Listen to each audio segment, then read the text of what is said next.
Jadip is back at it, here to give everyone another Dexter Season 1 episode review video. Yes, I know, I've already previously reviewed all those videos that used to be on this channel. I have since made those videos private because, honestly, I'm not satisfied with how those videos turned out.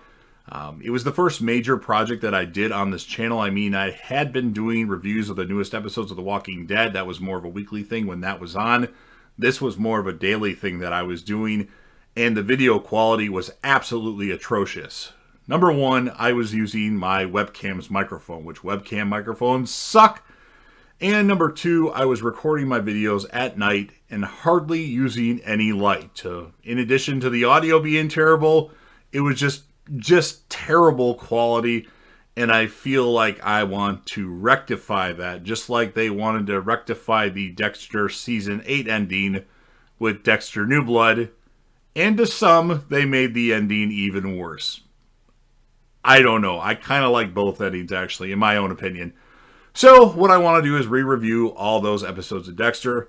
I'm not really doing it to gain subscribers. If you want to subscribe and you haven't already, that's great. I'm doing that to keep subscribers because all of you that subscribe to the channel during the Dexter New Blood run, I appreciate you all, and I want to continue to do Dexter content as long as I can, forever. If I can find something to talk about on a weekly basis for Dexter, I'm going to do it. So if you're not caught up to the point where I am and rewatching or watching Dexter, which for this particular review series will be just the first episode of Dexter, I highly suggest that you don't watch this video any further to avoid any potential spoilers. This will be Dexter Season 1, Episode 1. The title of this episode is called Dexter, or Pilot Episode. This will be my review, reaction, recap, and I just finished watching the episode again. Dexter stalks Miami's Ocean Drive and kidnaps Mike Donovan, who's a local pastor.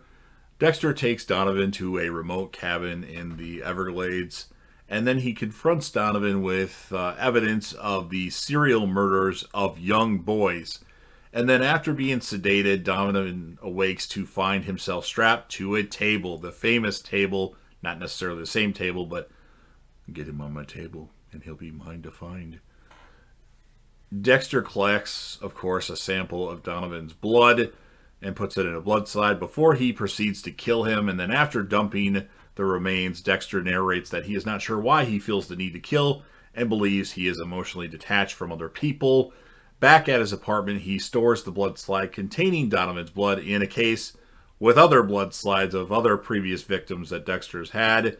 He explains that he kills according to a moral code taught to him by his foster father, Harry, who was a Miami police detective, and he taught Dexter only to kill those who deserve it. Now, we see flashbacks that show Harry first decided to teach Dexter the code upon seeing Dexter killing neighborhood pets. Or he didn't actually see it happen, but he found the evidence that it did happen. Dexter is contacted by his foster sister, Deborah Morgan, aka Deb, and she's a vice officer at Miami Metro. Dexter is a blood spatter analyst for the department and assists Deb in investigating an apparent serial killer targeting prostitutes. Dexter examines the latest victim along with Vince Masuka and is shocked to find no trace of blood on this dismembered corpse.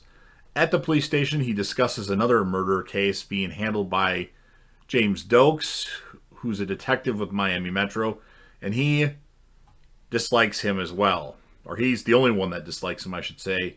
And then Dexter watches Jamie Jarrowski, a murderer who escaped justice due to a faulty warrant, and breaks into his home to find evidence. Once he confirms that Jarrowski is guilty, Dexter meets with his girlfriend Rita Bennett, a former victim of domestic abuse that Deb had saved.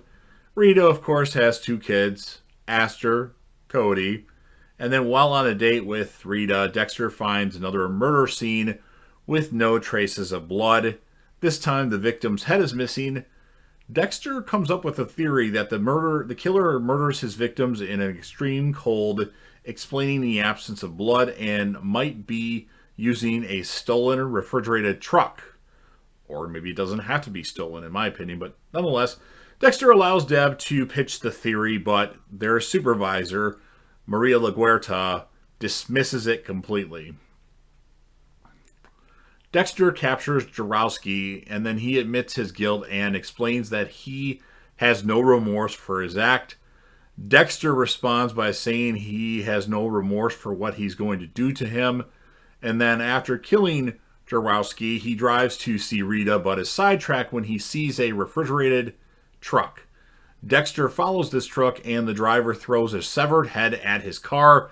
Dexter arrives at Rita's apartment, where Rita, despite previously expressing no interest in sex due to her history of abuse, and I should note, after Dexter got back from that crime scene, he was in the car with Rita when he was taking her home, and he put his hand in between her legs, and Rita started freaking out and went in the house. Dexter feels uncomfortable and is saved when Cody calls. He gets sick next door and needs his mother to come pick him up. And then when Dexter arrives home, he finds a doll's head on his refrigerator door. Inside the freezer, he finds the other parts of the doll, severed just like the bloodless bodies of the dead women that have been showing up. And then Dexter views the doll as an invitation to play, which he accepts gladly. So, pretty interesting premiere episode of this particular show. I don't like this premiere or this pilot episode as much as maybe some people do. I think it's a little slower paced and not very interesting. Like, the other characters don't really get a lot of development in the episode. And I think that's what makes it not as good, in my opinion.